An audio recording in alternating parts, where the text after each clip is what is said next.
कल हमने देखा था सरकारें। आपने देखा केंद्र सरकार और राज्य सरकार दो अपने अपनी कार्यपालिका कहलाएंगी सरकारें। और हमारा जैसा हमको मालूम है केंद्र सरकार और राज्य सरकार होती है। केंद्र सरकार पूरे देश पर शासन कर रही होती है और राज्य सरकार अपने राज्य की सीमा में, जैसे मध्य प्रदेश की सीमा में मध्य प्रदेश सरकार काम कर रही होगी। जो देश पर काम करती है उसे हम केंद्र सरकार बोलते हैं, जो राज्य में काम करती है उसे राज्य सरकार बोलते हैं। अब ये काम करती होंगी तो कार्यपालिका है ना, काम करती होंगी कानून बनाने का। कानून बनाती हैं तो कहाँ बनाती हैं? एक भवन होता है, एक जगह होती है जहाँ पर ये हमारे द्वारा चुने गए, जैसे मान लीजिए केंद्र सरकार में हमारे द्वारा जो चुने जाते हैं प्रतिनिधि, जिसको हम सांसद बोलते हैं, वो लोग एक जगह पर बैठते हैं। वो कहाँ होती है? वो दिल्ली में है और उसे बोलते हैं हम संसद। संसद कैसे दिखाई देती है संसद, वो भी देख लेते हैं। और साथ ही संसद किन दो चीजों से मिलकर दो वहां पर जो है दो प्रकार के सांसद बैठते हैं, एक प्रकार के नहीं, दो प्रकार के। कौन कौन से? एक होती है लोकसभा और एक होती है राज्यसभा। आपने कल देखा था जो कार्यवाही देख रहे थे आप, एक कार्यवाही जो थी वो लोकसभा की थी और एक राज्यसभा की थी। लोकसभा में जो सीटें होती हैं वो ग्रीन रंग की होती हैं और राज्यसभा में वो रेड रंग की होती है। अंतर क्या है लोकसभा और राज्यसभा में? लोकसभा के जो मेंबर होते हैं वो हम चुनते हैं, हम वोट देते हैं। हम मतलब 18 साल के नागरिक डायरेक्टली जो है वो चुनाव होते हैं उनके लिए और उनके वोट हम डालते हैं। हम लोग आपस में तय करके उन प्रतिनिधियों को वहां पर भेजते हैं। टोटल संख्या जो है वो 550 है लोकसभा की। अभी की संख्या 543 है। 7 मेंबर्स कम है अभी। और क्यों कम है? किसी की डेथ हो जाती है अनफॉर्चुनेटली, या वेकेंट हो जाती है सीट किन कारणों से, जैसे उनकी तबीयत खराब है तो उन्होंने इस्तीफा दे दिया। नॉर्मली ज्यादातर केस में अनफॉर्चुनेट डेथ होती है, या बीच में ही कार्यकाल के दौरान जो है डेथ हो जाती है, इसके कारण से ऐसा होता है। तो उनको हम डायरेक्ट चुनाव बोलते हैं और वो चुनाव कहलाता है आम चुनाव। आम चुनाव क्यों बोलते हैं? क्योंकि हम लोकसभा के मेंबर चूज कर रहे होते हैं और उसी चुनाव में तय होता है देश का प्रधानमंत्री कौन होगा। अभी प्रधानमंत्री कौन होता है? देश का प्रमुख बंदा प्रधानमंत्री होता है। सबसे मेन पावर जो हमारे देश में दी गई है वो प्रधानमंत्री को दी गई है। और सबसे पहले नंबर पे जो आता है वो राष्ट्रपति होता है। राष्ट्रपति क्या करता है? प्रधानमंत्री को शपथ शपथ दिलवाने का राष्ट्रपति कर रहा होता है ना। लेकिन राष्ट्रपति को हमने शक्तियां नहीं दी हुई हैं। क्यों? क्योंकि राष्ट्रपति को हम नहीं चुन रहे, मतलब आम नागरिक नहीं चुन रहा है। फिर कौन चुन रहा है? चुन रहा है हमने जो है, जो सांसद चुन के रखे हैं और विधायक जो चुन के रखे हैं वो आपस में राष्ट्रपति का चुनाव करते हैं, है ना। राष्ट्रपति प्रमुख जरूर है लेकिन मेन शक्ति किसके पास? प्रधानमंत्री के पास। प्रधानमंत्री कैसे बनता है? जो हमने 550 सदस्य भेजे हैं संसद में, 550 नहीं है उसमें कुछ कम है, 550 से हम थोड़ा सा कम। आप सदस्यों की संख्या 550 से लिखना, लेकिन मैं एक झोल है वो बता दे रहा हूँ। कुछ सांसद जो है वो मनोनीत किए जाते हैं, वो इंडो एशियन एक कम्युनिटी है, ब्रिटिश इंडियन, ऐसी कुछ कंपनी मेरे को याद नहीं आ रहा, तो वो मनोनीत होते हैं, वहां से आते हैं वो। मतलब एक तरह से ये समझ लो कि राष्ट्रपति चुनते हैं उनको, अगर सीधे भाषा में बोले तो कुछ सदस्य केवल, है ना। बाकी सदस्य जो है वो हमारे द्वारा चुनकर आते हैं। मैं इसलिए नहीं बताना चाह रहा था कि कंफ्यूजन होगी। छोड़ दो, आप 550 याद रखो, वो जो हमारे द्वारा चुने जाते हैं। वो लोग बैठते हैं कहाँ? लोकसभा में। जब चुन के भेजा ना हमने तो सब आपस में बैठेंगे और फिर सदन में जब जिसकी पार्टी ज्यादा सीटें लाएगी, जिसका बहुमत आएगा, आधे से सीटें ज्यादा आएंगी, बहुमत जिसका आएगा वो बंदा जो है वो, उनकी पार्टी आपस में बैठेगी और वो तय करेंगे कि उनका प्रधानमंत्री कौन होगा।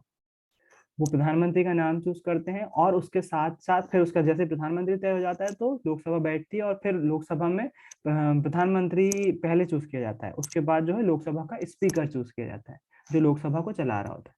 अब लोकसभा जो है वो काम करना शुरू कर देती है अपनी। स्पीकर आते हैं, हमेशा हमेशा स्पीकर नहीं बैठ सकते ना, तो कभी कभार जो है वो स्पीकर जो है स्पीकर की जगह किसी और को अस्थायी तौर पर स्पीकर बना देते हैं।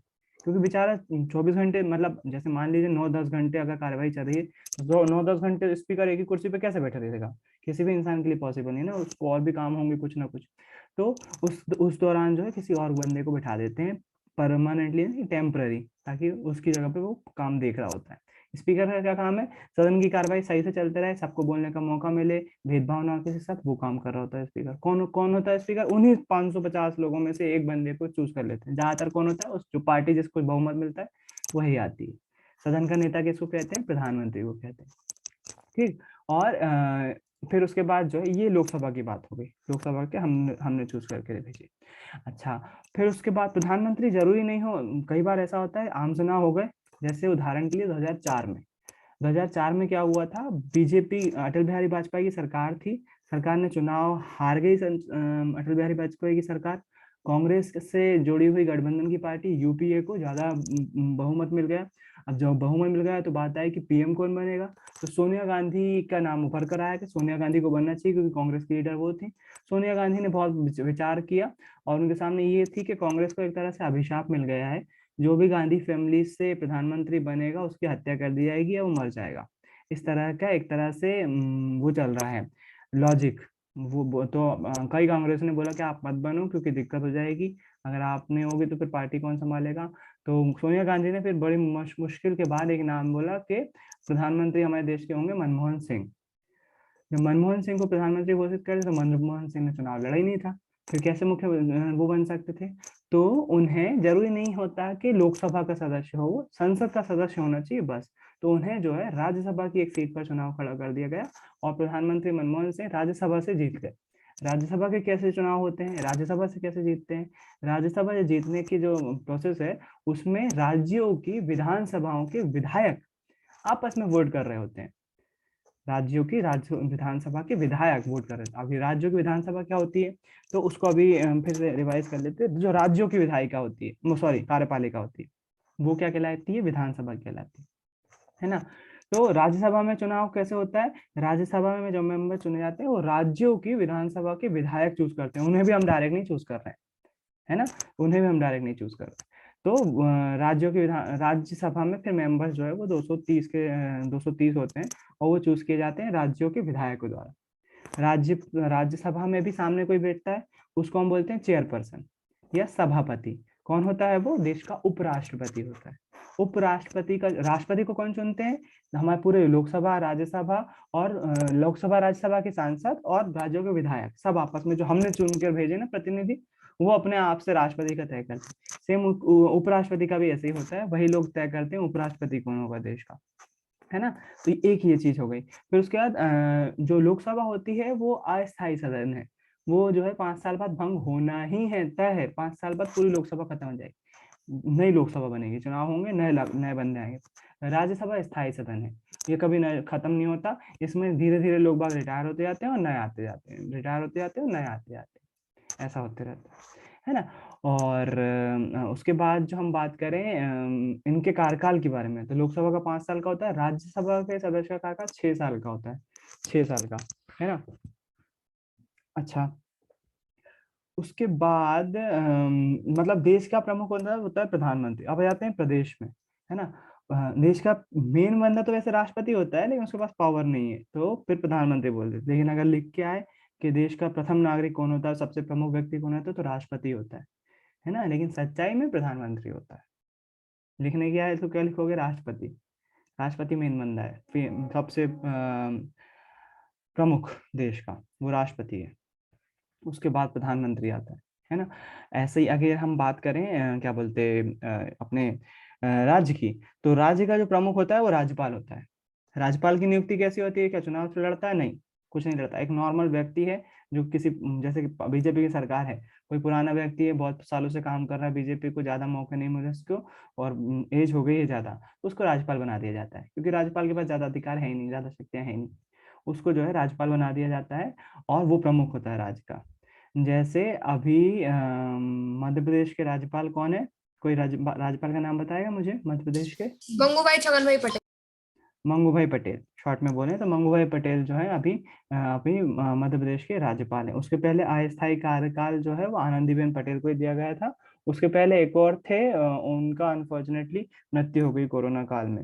याद है क्या देखो कौन थे?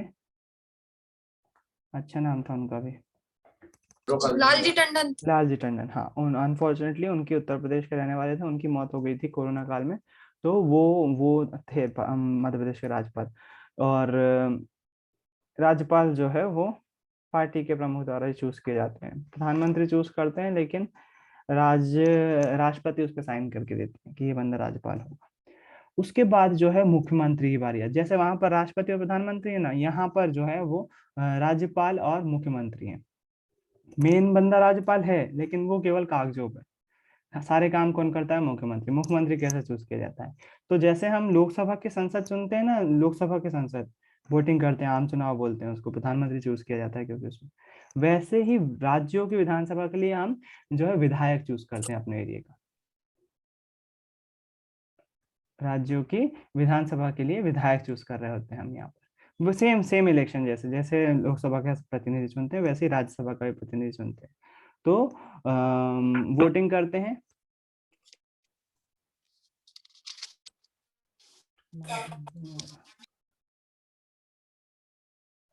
वोटिंग करते हैं, विधायक चूज किए जाते हैं, वो मध्य प्रदेश की विधानसभा में बैठते हैं और फिर वहां पर फिर उन जो पार्टी बहुमत में आती है वो अपना लीडर चूज करता है, उसको हम प्रधानमंत्री बोल देते हैं। वैसे ही जैसे संसद का स्पीकर होता है वैसे ही यहाँ पर भी विधानसभा में भी स्पीकर होते हैं।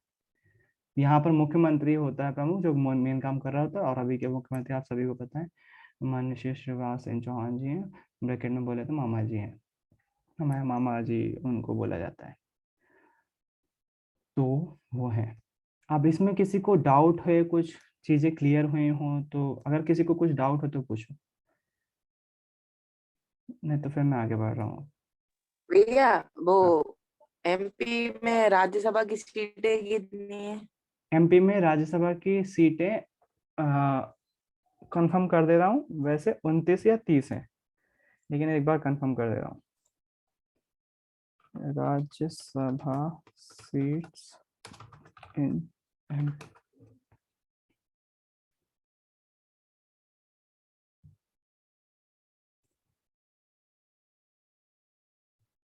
स्टेट वाइज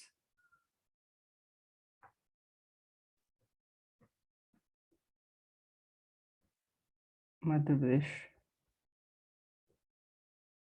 मैं हमेशा ही गलत बोलता हूँ क्या? 11 सीटें भाई राज्यसभा के मैं गलत था। हाँ मैं गलत था, राज्यसभा की 11 सीटें हैं और अभी पूरी ऑक्यूपाई हैं। बीजेपी की 1 2 3 4 5 6 7 8 8 बीजेपी की हैं, 1 2 3 कांग्रेस की हैं। और एमपी सीट्स इन लोकसभा, भैया 29 है। हाँ लोकसभा में 29 है, मैं सॉरी राज्यसभा की जगह लोकसभा की बता रहा था। हाँ ये कंफ्यूजन, सोचो मुझे कंफ्यूजन है, गलत बातें नहीं होना चाहिए, हो जाता है कभी कभी। चलो राज्यसभा की कितनी सीटें मध्य प्रदेश में? 11 केवल। और लोकसभा की कितनी सीटें हैं? 13। और किसी को कोई डाउट? भैया लोकसभा की 29 है ना? मैं उल्टा बोल दिया, पागल हो हमने गया। 13 बोल। राज्यसभा की 11 है और लोकसभा की 29। ठीक, और किसी को कुछ डाउट? भैया हाँ भैया एक बार राज्यसभा का बता दीजिए, उनका चुनाव कैसे होता है? राज्यसभा का चुनाव कैसे होता है? राज्यसभा का चुनाव होता है, हमने जो विधायक चुने ना अपनी राज्य उसमें विधानसभा में जो चुनाव हुए, विधानसभा में हम जैसे मान लो उदाहरण के लिए हमने अभी अपने क्षेत्र का विधायक किसको चुना? विश्वास सारंग जी को, है ना। भोपाल से 7 विधायक हैं जिसमें एक आरिफ अकील है, एक विश्वास सारंग है, एक उमा शंकर गुप्ता तो हार गए थे, एक जो है पीसी शर्मा जी हैं, कांग्रेस के हैं वो, एक जो है आरिफ मसूद जी हैं वो भी कांग्रेस के हैं, उसके बाद रामेश्वर शर्मा हैं वो बीजेपी के हैं। तो ये 7 विधायक ऐसे करके मैंने कितने बता दिए? विश्वास सारंग, आरिफ मसूद, आरिफ अकील, पीसी शर्मा और रामेश्वर शर्मा और 2 और बाकी हैं, तो 7 ऐसे विधायक हैं। हर एक जिले के ऐसे अलग अलग विधायक रहते हैं, वो चूज करके जाते हैं 230 की संख्या में मध्य प्रदेश की विधानसभा में, है ना। उनके आधार पर हमारी सीटें जो है वो 11 सीटें हैं राज्यसभा में, पहले से डिसाइड है। ये लोग जो है आपस में वोटिंग करते हैं, वोटिंग करते हैं और जितनी सीट वैकेंट होती हैं उसके आधार पर उस पर वोट होता है। जैसे मान लीजिए 6 सीट वैकेंट है, ये 230 लोग 6 सीटों पे जो है वो वोट कर रहे होंगे कि वहां पर कौन को चुनाव जीतना चाहिए। तो राज्यों की विधानसभा से राज्यसभा जो कि केंद्र सरकार का पार्ट है, वहां पर जो है वो सांसद चूज करके भेजे जाते हैं विधानसभा से राज्यसभा में। राज्यसभा राज्य की नहीं है, लेकिन राज्यों के लोग उसमें अपने प्रतिनिधि भेज रहे हैं, ताकि केंद्र सरकार पे थोड़ा सा अंकुश लगाया जा सके। लोकसभा और राज्यसभा में अलग अलग वोट परसेंट होगा, उनकी सरकार अलग अलग, मतलब सांसदों की संख्या अलग अलग होगी, तो सरकारी पक्ष पर थोड़ा सा पाबंदी लगाई जा सके, इसलिए जो है राज्यों से भी सरकार भेजी जाती है। एक तरह से देखा जाए, भैया हाँ सभी राज्यों के 250 लोग चयन करते हैं वो 11 लोगों का, नहीं, मध्य प्रदेश या के लोग फिर ही कर रहे कंफ्यूज होंगे। हो गई एकदम से। नहीं नहीं, सभी लोग नहीं करेंगे, केवल मध्य प्रदेश के लोग, जो मध्य प्रदेश के 230 विधायक हैं, वो लोग केवल 11 लोगों का चुनाव कर रहे होंगे, जो कि उनकी विधानसभा के लिए तय है। सभी लोग नहीं करेंगे उस पर वोटिंग, केवल मध्य प्रदेश के लोग करेंगे 11 सीटों के लिए। और कुछ किसी को?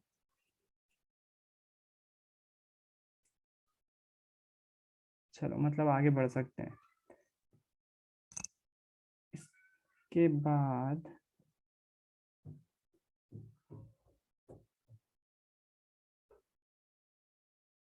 पूछो अंशिका, क्या होगा?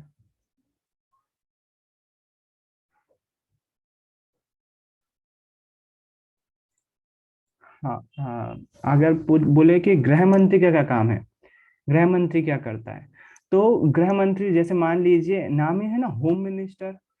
हमारे आंतरिक जितने भी मामले हैं, व्यवस्था बनाना, कहीं दंगा भड़क गया तो वहां पर कितनी मिलिट्री भेजना है, क्या करना है, सब होम मिनिस्ट्री करेगी। अगर आंतरिक जितने भी बहुत बहुत छोटे छोटे बहुत सारे मामले रहते हैं, जैसे उदाहरण के लिए अभी प्राइम मिनिस्टर की सिक्योरिटी का मामला आया, ये घर का मामला था, रक्षा का मामला नहीं था। रक्षा का मामला कब होता है? कोई दूसरा देश अगर कुछ गड़बड़ करने की कोशिश कर रहा होता है तो वो रक्षा मंत्री का काम होगा। हमारे देश में प्रधानमंत्री की सुरक्षा में चूक हुई, किसका काम है? गृह मंत्री का। देश में कोई भी वीआईपी हो, उसको कितनी सिक्योरिटी देना है, कौन तय करेगा? गृह मंत्री तय करेगा। अगर कहीं चुनाव होना है तो चुनाव आयोग को सिक्योरिटी, मतलब जो पुलिस वगैरह की व्यवस्था करनी है, या फिर दंगा फसाद कहीं ना हो उसके लिए व्यवस्था करनी है, चुनाव आयोग को भी डेट्स वगैरह देने का काम जो है वो गृह मंत्रालय देख रहा होता है। कब चुनाव करवाना है, कैसे चुनाव करना है, हमारी अनुमति के बिना आगे नहीं बढ़ोगे आप। तो मेनली सिक्योरिटी, वो भी इंटरनल, देश के अंदर की सिक्योरिटी, कहीं नक्सलवाद फैल रहा है उसकी सिक्योरिटी, जम्मू कश्मीर में जो है वो अलगाववादी फैल रहे हैं, उनको कैसे कम किया जाए, वो भी गृह मंत्री के अंतर्गत आएगा। तो गृह से जुड़े हुए जितने भी इंटरनल जितने भी मामले हैं, चाहे वो चुनाव करवाना हो, चाहे वो सिक्योरिटी का मामला हो, चाहे वो किसी राज्य की सरकार से जुड़ा हुआ मामला है कि राज्य की सरकार ने केंद्र सरकार के विरुद्ध काम कर रही है, कुछ कर रही है, तो पूरा के पूरा मसला जो है वो गृह मंत्री देख रहे होंगे। देश के आंतरिक मामलों से जुड़ा हुआ सब काम गृह मंत्री के अंदर रहता है, इसलिए थोड़ा सा बहुत बड़ा विभाग है वो, बहुत ज्यादा उसके अंतर्गत सब्जेक्ट आते हैं, इसलिए वो बहुत कम। अच्छा, जैसा गृह मंत्री केंद्र में होता है वैसे ही राज्य में भी गृह मंत्री होता है, तो राज्य के अंदर के जितने भी मसले होंगे वो गृह मंत्री देख रहे होंगे, गृह मंत्री ही संभाल रहे होंगे, चाहे वो सुरक्षा से जुड़ा हुआ मसला हो, चाहे जैसे अभी कहीं दंगा फसाद हो गया तो सबसे पहले जिम्मेदारी आएगी गृह मंत्री की। तो राज्य के अंदर के, देश के अंदर के जितने भी मामले हैं आंतरिक, जितने भी चुनाव करवाने से लेकर दंगा रोकने तक, सब गृह मंत्री देख रहा होता है। और कोई? भैया, हाँ, विदेश मंत्री का क्या काम होता है? विदेश मंत्री का काम है दूसरे देशों से भारत के रिश्ते अच्छे हों, दूसरे देशों से भारत के रिश्ते अच्छे हों। अब वो रिश्ते कैसे अच्छे हो सकते हैं, या सीमा को लेकर रिश्ते अच्छे हो सकते हैं, जैसे भारत चाइना विवाद हो रहा है, तो उस सीमा को लेकर जो विवाद होगा वो विदेश मंत्री का काम है सुलझाना। उसके साथ साथ व्यापारिक कुछ प्रतिबंध लगाए जा रहे हैं, यदि व्यापारिक कुछ मामले उठ रहे हैं तो उनको लेकर जो निर्णय लिए जाएंगे वो विदेश मंत्री के, ताकि हमारा विदेशों से संबंध अच्छा हो, लड़ाई झगड़ा ना हो, शांति से व्यापार हो, और उस व्यापार में भी कोई परेशानी ना आ रही हो, है ना। भारत के नागरिक वहां जा पा रहे हैं कि नहीं, अगर भारत से जो कोई नागरिक गया हुआ है वहां पर और वहां रह रहा है, उसको कोई कठिनाई जा रही है, तो वो केवल विदेश मंत्रालय से ही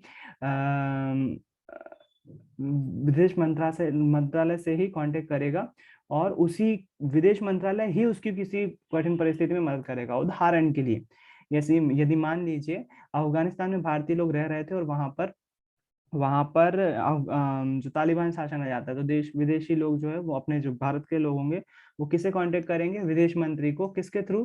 वहां पर एम्बेसी के थ्रू। भारतीय दूतावास के थ्रू विदेश मंत्री को कांटेक्ट करेंगे कि हमें बचाइए, तो विदेश मंत्री का काम बचता है कि उनकी सेफ्टी का ख्याल रखे। तो विदेशों के मामले, दूसरे देशों के साथ हमारे संबंध कैसे हो, उसका वो काम रहता है। एक ही बंदा हर देश में जाता है, आई मीन विदेश मंत्री। केवल विदेश मंत्री नहीं जाता है, आप है हमेशा जो है वो विदेश मंत्री केवल यही काम नहीं है कि वो दूसरे देशों में जाए, हाँ मेन काम वही कर रहा होता है, लेकिन प्रधानमंत्री भी जा सकते हैं दूसरे देशों में विजिट करने के लिए और दूसरे देशों से सपोर्ट मांगने के लिए। बिल्कुल होती है, और नॉर्मल फ्रिक्वेंट विजिट होती रहती है, हर प्रधानमंत्री करता है दूसरे देशों में जाने की, दूसरे देशों में प्रमुखता से बात करने के लिए। लेकिन मेन काम ये बिल्कुल सही है, विदेश मंत्री ही कर रहे होते हैं दूसरे देशों से, तो ये विदेश मंत्री का काम होता है। ये राजदूत क्या करते हैं? राजदूत क्या करते हैं? राजदूत एक तरह से दूसरे देश में हमारे देश का प्रमुख है, दूसरे देश में हमारे देश का प्रमुख। तो हर एक देश के दूसरे देश में एक राजदूत तय होते हैं, और वो एक ऑफिस में काम करते हैं जिसके दूतावास बोलते हैं, दूतावास, एम्बेसी इंग्लिश में बोलते हैं, एम्बेसी। तो वहां पर जो है एक तरह से, जैसे मान लीजिए अगर आप अमेरिका गए तो वहां पर आपको अमेरिका में भारतीय दूतावास मिलेगा, इंडियन एम्बेसी मिलेगी, और वहां पर राजदूत होंगे। राजदूतों को कुछ विशेष अधिकार दिए जाते हैं हर एक कंट्री के द्वारा, और दुनिया भर में नियम बने हुए हैं। कितनी भी टिपिकल सिचुएशन होगी, अच्छा ये इसको इस तरह से समझते हैं, पाकिस्तान का भारत में राजदूत है, मतलब पाकिस्तान की एम्बेसी भारत में है, यहाँ पर पाकिस्तान का एक बंदा रह रहा है ऑफिशियली, उसी तरह से भारत का एक राजदूत जो है वो पाकिस्तान में है और पाकिस्तान में रह रहा है बाकायदा ऑफिशियली, और सरकार उसको कुछ नहीं कर सकती। तो क्योंकि विदेशी पूरे इंटरनेशनल लॉ है कि आप कुछ भी हो जाए, राजदूत की हत्या नहीं होनी चाहिए। राजदूत की अगर हत्या हो गई तो उस देश के खिलाफ पूरे यूनाइटेड नेशन जो है, जितने भी सदस्य हैं, बहुत कड़ा रुख अपना सकते हैं अगर किसी देश की, क्योंकि बहुत कड़े लॉ हैं, नियम है राजदूत को लेकर। राजदूत क्या मदद करते हैं एम्बेसी में, ताकि जो एक तो ये सुनिश्चित करते हैं दो देशों के बीच संबंध सही तरीके से चल रहे हैं कि नहीं, व्यापारिक भी और व्यापार या वाणिज्यिक भी, और साथ साथ जो है वो पर्यटन से जुड़े हुए भी लोग बाग जो जा रहे हैं ना इधर से उधर, उनसे जुड़े हुए भी। भारत से कोई बंदा अगर पाकिस्तान जाता है तो बिना इंडियन एम्बेसी की परमिशन के वो वहां नहीं जा सकता, उसको परमिशन लेना पड़ेगी। और विदेशी भारत की अगर वहां पर गया है कोई व्यक्ति तो एम्बेसी को जरूर पता होगा ये बंदा आया हुआ है, तो एम्बेसी का काम बनता है ये बंदा कब आया, ये कब गया, उसका पूरा रिकॉर्ड रखने की। अगर भारतीय बंदे को वहां पर कुछ परेशानी होती तो सबसे पहले उसको एम्बेसी से ही कांटेक्ट करना पड़ेगा, तो ये राजदूत का ही काम है, राजदूत यही कर रहे होते हैं। ये अपनी रक्षा भी कर रहे होते हैं दूसरे देश में, और साथ ही साथ दूसरे देशों से अपने विदेश मंत्री को ये भी खबर देते रहते हैं, यहाँ इंटरनल मसला है, यहाँ पर ऐसा चल रहा है और यहाँ पर हम इस तरह से काम कर सकते हैं। बिल्कुल भैया हर देश में भारत का राजदूत होता है। क्वेश्चन है, भारत का राजदूत हर देश में होता है? जी हाँ, हर देश में जहां पर भारत के रिश्ते हैं। आप कुछ ऐसे दो देश नेगलेक्ट भी कर सकते हो, आप बहुत छोटे हैं या फिर बहुत कोने में बसे हुए हैं, तो वहां पर नहीं भी हो सकते हैं, ऐसा जरूरी नहीं है, क्योंकि वो यूनाइटेड नेशन के साथ नहीं जुड़े हुए हैं यदि, है ना। तो बिल्कुल ऐसा है कि भारत का राजदूत हर एक बड़े देश में पक्का ही है, होगा, एम्बेसी होगी इंडियन। हाँ शिवा। जैसे वो राजदूत रहते हैं हर देश में, हमारा भी पाकिस्तान के साथ दुश्मनी है अभी, तो जैसे युद्ध होता है तो इंफॉर्मेशन आने जाने की डर रहता होगा उनको, तो वो तो करेंगे ना, मतलब बिल्कुल हाँ, विरोध। ऐसा होता है, और राजदूतों पे निगरानी रखती है सरकार। जैसे पाकिस्तान में भारत के जो राजदूत होंगे वो कैसे किस तरह से बातें की जा रही हैं उनकी पूरी निगरानी रखी जाती है। लेकिन अगर युद्ध की कंडीशन भी आएगी तो पाकिस्तान राजदूत को निर्देश देगा, पाकिस्तान ये सुनिश्चित करेगा कि भारत का राजदूत बिल्कुल सुरक्षा के साथ बिना कोई हानि पहुंचाए ही भारत में पहुंच जाए। इवन दो, यहाँ तक कि यदि उसने कोई खुफिया जानकारी भी दी है, किसी की वहां पर हत्या भी कर दी है, तो भी भारत के राजदूत को वहां पर सजा देने का प्रावधान नहीं है, वो सजा नहीं दे सकते। उनको बस शालीनता के साथ भारत को उसको सौंप देना पड़ेगा कि दूसरा राजदूत भेज दो, ये बंदा यहाँ के रहने लायक नहीं है। नॉर्मली हत्या का मामला थोड़ा सा मामला पेचीदा हो जाता है, सजा सब दे भी सकती है सरकार वहां पर, लेकिन राजदूत के खिलाफ बहुत, अगर क्यों राजदूत ने अगर मना कर दिया कि मैंने हत्या नहीं करी है, तो उस पर आपराधिक मुकदमा चल ही नहीं सकता, इतने कड़ी लॉ है। आपराधिक मुद्दा वो नहीं, बस पाकिस्तान क्या बोल देगा कि इसको ले जाओ यहाँ से, शांति से बोल रहे हैं इसको ले जाओ, तो बस ज्यादा से ज्यादा पाकिस्तान बोल सकता है। सेम केस विद यहाँ पर पाकिस्तान के राजदूत के बाद भारत सरकार केवल कितना भी कुछ हो जाए, भारत सरकार सेना तक प्रोवाइड करेगी। अगर पाकिस्तान ने मान लीजिए हमला कर दिया तो लोग यहाँ के पाकिस्तान के राजदूत को मारेंगे, पक्का, जाहिर सी बात है। भारत सरकार की रिस्पॉन्सिबिलिटी और राजदूत को रक्षा करें और उसको बिल्कुल शांति के साथ जो है वो दूसरे पाकिस्तान में वापस भेज दें।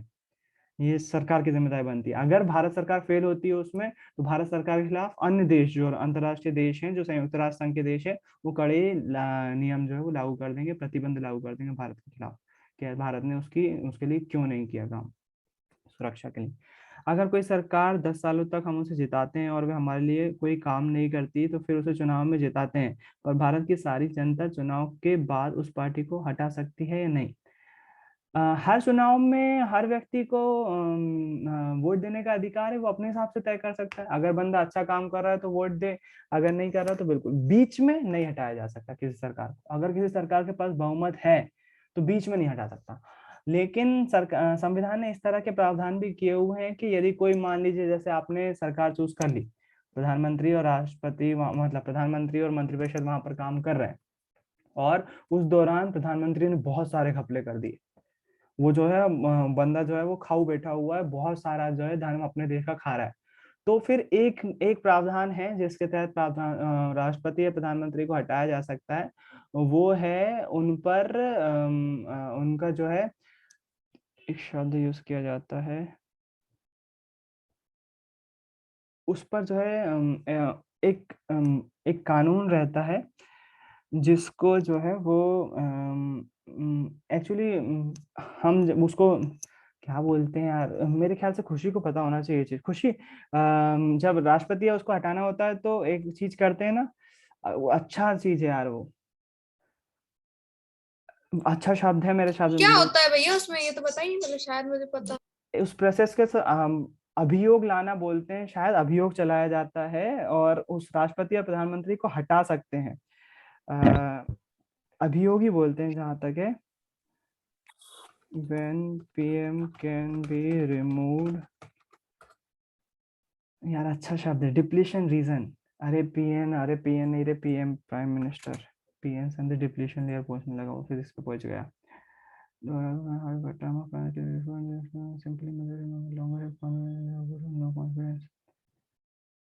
अरे यार अभियोग बोलते हैं उसको, मैं एक बार अभियोग लिख के देखता हूँ।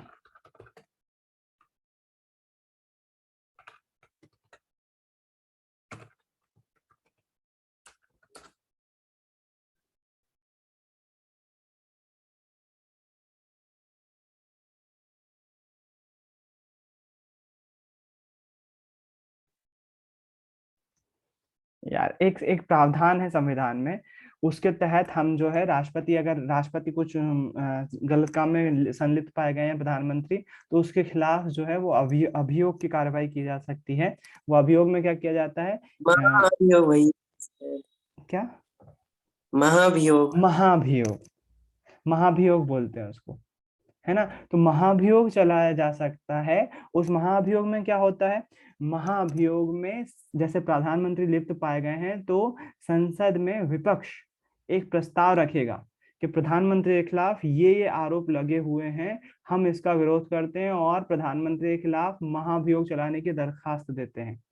यदि वो प्रस्ताव संसद के द्वारा चूज कर लिया जाता है, आप देखो कौन वो, देखो विडंबना देखो, जिस पीएम की वहां पर सब लोग बैठे हुए, सरकार बनी हुई है, उसकी इस पार्टी बहुमत में, उसी संसद में उसके सामने एक जो है वो महाभियोग लाया जा रहा है कि भाई साहब ये बंदा आपका पीएम जो है वो बेकार है, उसके खिलाफ वोट दो, तो क्या देंगे, क्या वो नहीं देंगे। तो पहले वहां पर वो महाभियोग जो है वो पारित होगा लोकसभा, मतलब पीएम के साथ ही ये मानने को तैयार होना चाहिए कि पीएम ने भ्रष्टाचार किया है, तब तो वो महाभियोग पास हो सकता है और सरकार गिर जाएगी, देश में फिर से चुनाव होंगे, है ना। और ऐसे ही सेम केस विद राष्ट्रपति और सुप्रीम कोर्ट के जो मेन न्यायाधीश होते हैं उनके खिलाफ भी महाभियोग लाया जा सकता है। महाभियोग लाने पर पहले संसद में पेश होगा, वो संसद में जो जितने भी सांसद बैठे हुए 550 वो लोग बात करेंगे, उसके बोलेंगे कि हाँ हम सहमत है, इसमें महाभियोग चलना चाहिए, तब ही जाके उसको हटाया जा सकता है। नहीं तो अगर वो बहुमत में, तो सरकार को निलंबित करना पॉसिबल है ही नहीं। केवल महाभियोग के द्वारा जो है ये अलग किया जा सकता है, सरकार को बीच में हटाया जा सकता है, नहीं तो पॉसिबल नहीं। महाभियोग के लिए भी राज्यसभा लोकसभा की जरूरत होती है। अगला क्वेश्चन है इन 10 सालों के बीच महागठबंधन वाली सरकार तो गिर सकती होगी। हाँ, जो गठबंधन वाली सरकार है जिसमें एक पार्टी को बहुमत नहीं मिला तो 4-5 लोग दल आपस में आ गए और उन्होंने जो है साझेदारी से सरकार बना ली।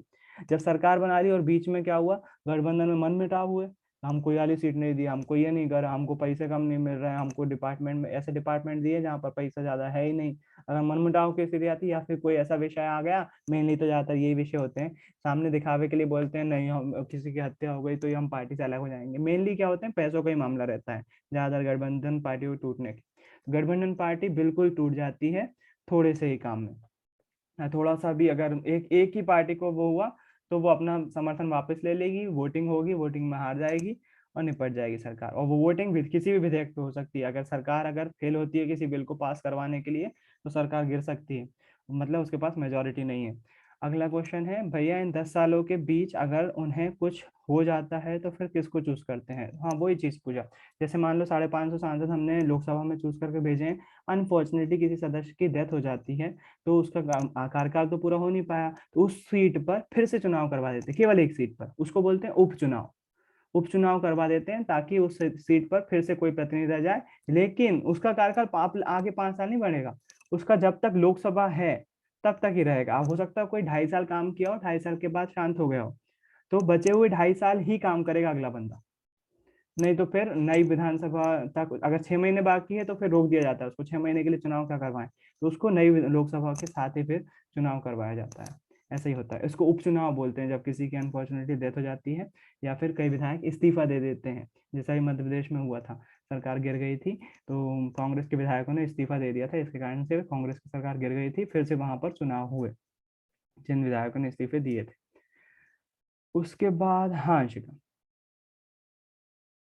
भैया अभी आपने बोला था जैसे किसी ने प्रधानमंत्री ने घपला किया है तो उस पार्टी के जो सदस्य हैं वो जब तक नहीं देंगे, मतलब महाभियोग का वो नहीं देंगे तब तक नहीं गिर सकता, मतलब नहीं चल सकता उस पे महाभियोग। तो वो तो खुद उस पार्टी के सदस्य हैं, वो क्यों बोलेंगे कि इस पे महाभियोग चलाओ? हाँ, बिल्कुल सही है, बिल्कुल सही है। तो इसके लिए संविधान ने व्यवस्था रखी है कि किसी भी एक सदन में अगर मतलब जैसे राज्यसभा और लोकसभा है, तो अगर दोनों ही में बहुमत में है सरकार तो फिर प्रधानमंत्री, इसलिए तो पावर ज्यादा आ जाती है फिर ऐसे बंदे के पास जिसके पास दोनों में बहुमत हो। जैसे अभी वर्तमान सरकार के पास लोकसभा में तो है, राज्यसभा में भी बहुमत नहीं है, तो यदि एक लोकसभा मतलब संसद की कोई एक भी लोकसभा या राज्यसभा कोई एक सदन भी महाभियोग प्रस्ताव पास कर देती है तो वो सुप्रीम कोर्ट के पास चला जाता है, सुप्रीम कोर्ट फिर डिसाइड करता है कि बंदे को पद पर रखना है कि हटा देना है। एक संसद भी अगर मतलब राज्यसभा या लोकसभा कोई एक भी बोल दे तो भी उस पर महाभियोग चलाया जा सकता है ना। लेकिन अगर दोनों के पास मेजोरिटी है, उसकी राज्यसभा में मेजोरिटी है और लोकसभा में मेजोरिटी है, तो फिर महाभियोग चलाना बहुत मुश्किल है। और इसी कारण से, बस यही कारण से स्वतंत्रता के बाद से आज तक पीएम पर महाभियोग नहीं चला, क्योंकि सत्ता में बैठे हुए सब उसी के साथ ही रहते हैं, क्यों विरोध करेंगे उसका। तो महाभियोग नहीं चलाया जा सका अभी तक। फिर तो महाभियोग से कोई भी किसी भी सरकार गिरा सकता है। हाँ बिल्कुल, अगर सामने वाली पार्टी को पक्ष में कर लिया, कांग्रेस ने बीजेपी के सांसदों को बोल दिया भाई साहब कहाँ लगे हो, एक ही बंदा आगे बढ़ा हुआ, हिस्ट्री में एक ही का नाम होगा, थोड़ा सा समझ जाओ, हटाओ इस बंदे को, कहाँ लगे हुए, भड़का दिया उनको, इसके खिलाफ वोट कर दो। तो कुछ अगर बगावत कर देते हैं, अब कुछ से ही होगी ना बगावत, 303 है बीजेपी के, अगर टोटल एनडीए के देखें तो वो 360-70 के पास चले जाते हैं। तो दूसरे दलों के तो हो सकता है फिर भी नाराज हो जाए, लेकिन बीजेपी खुद के 303 जो कि बहुमत का आंकड़ा जो है वो लगभग पार कर जाते हैं। तो फिर उस सरकार को 303 में से कितने बगावत करेंगे, 20-30, तो फिर भी उसके पास प्रधानमंत्री के पास बहुमत रह गई इसके कारण से। लेकिन हाँ, अगर बीजेपी के सपोर्ट हटा लेते हैं उनसे, हम बगावत करना चाहते हैं तो बिल्कुल महाभियोग चलाया जा सकता है, सरकार गिर सकती है बिल्कुल उस कंडीशन में भैया सरकार। ये अभी हाँ भैया ये अभी कमलनाथ जी की जो विधायक थे वो छोड़ के क्यों चले गए थे उनकी पार्टी? हाँ, ये इनका इंटरनल मामला था। कांग्रेस के सरकार ने क्या किया, कांग्रेस की जब सरकार बनी, विधायकों की संख्या ज्यादा थी तो कांग्रेस जो है वो 2 घड़ों में बढ़ गई। एक्चुअली 3 घड़े थे, वैसे मेनली बोल सकते हैं अपन 2 घड़े। 3 घड़े कौन कौन से थे? एक घड़ा था, एक घड़ा मतलब एक ग्रुप था जो पुराने हमारे मध्य प्रदेश के मुख्यमंत्री दिग्विजय सिंह का था, उनका खेमा था और बहुत ज्यादा स्ट्रांग था वो। दूसरा खेमा था कमलनाथ जी का, तो ये भी पुराने नेता हैं, तो इनका अपने गुटगुटाई चल रही थी। और तीसरा खेमा था ग्वालियर के राजा ज्योतिरादित्य सिंधिया का। राजा क्यों बोल रहा हूँ, क्योंकि वो अभी भी राजा की शैली में ही रहते हैं वहां पर, हालांकि आधिकारिक रूप से राजा नहीं है, लेकिन फिर भी वहां पर उनको राजा के नाम से बोला जाता है। तो तीसरा ग्रुप था ज्योतिरादित्य सिंधिया। जब सरकार बन गई, बहुमत में आ गई कांग्रेस सरकार, तो सीएम कौन बनेगा, इन तीन खेमों से कोई बनेगा। तो दिग्विजय सिंह जो थे वो खुद नहीं बनना चाहते थे, लेकिन चाहते थे कि कमलनाथ जी बन जाए। तो ये दो खेमे आपस में जुड़ गए और बोले ठीक है कमलनाथ जी को बना दो आप, लेकिन इतने इतने मंत्री मेरे खेमे से रहेंगे। इन लोगों ने दोनों ने आपस में कर ली। ज्योतिरादित्य सिंधिया का खेमा जो है वो पीछे रह गया इस मामले में। पीछे रह गया तो वो खफा हो गए, सरकार के हर काम की बुराई करने लगे और बोलने लगे मेरे लोगों को मंत्री बनाओ। और कुछ हद तक ये भी है कि ज्योतिरादित्य सिंधिया बोलते थे कि मुझे मुख्यमंत्री बनना है, ऐसा चाह रहे थे वो कि वो मुख्यमंत्री बन जाए, और कई जगह तक, कई हद तक वो ठीक भी थे। कमलनाथ जी भी ठीक है अपनी जगह पर, वो भी अच्छे काम कर रहे थे। लेकिन ज्योतिरादित्य सिंधिया नया चेहरा थे, जवान चेहरा थे और एनर्जेटिक थे, वो अच्छा काम कर सकते थे मध्य प्रदेश में। उनको नहीं दिया गया मौका, कमलनाथ जी को दे दिया, वो खफा बैठने लगे, धीरे धीरे मध्य प्रदेश सरकार की बुराई करने लगे। और फिर आखिरकार उन्होंने अपने विधायकों के साथ कांग्रेस पार्टी से पलड़ा झाड़ लिया, विधायकों ने इस्तीफा दे दिया, उन सभी सीटों पर फिर से चुनाव हुए, वही लोग बीजेपी से खड़े हो गए और वही लोग जीत गए। तो अब वही विधायक अब जो है बीजेपी के साथ हो गए, तो बीजेपी की सरकार बन गई, कांग्रेस की सरकार गिर गई। चुनाव के समय बीजेपी और कांग्रेस के सीट बराबर ही तो आए, सीट का वोट होता है तो वो किस पार्टी की तरफ जाता है। मान लीजिए यदि बोल रहे हैं बीजेपी, जहां तक क्वेश्चन समझ पाया हूँ, बीजेपी और कांग्रेस दोनों को बराबर सीट मिल गई, तो फिर सीट कौन बनाएगा सरकार, है ना, अगर ये मैं क्वेश्चन सही समझाऊं तो। अगर ऐसा होता है तो फिर गठबंधन जिसका स्ट्रांग रहता है वो सरकार बना लेता है। 1 मिनट बाकी है, मीटिंग खत्म होने वाली है, एक बार फिर से ज्वाइन कर लो अगर कुछ सीखने को मिल रहा है तो।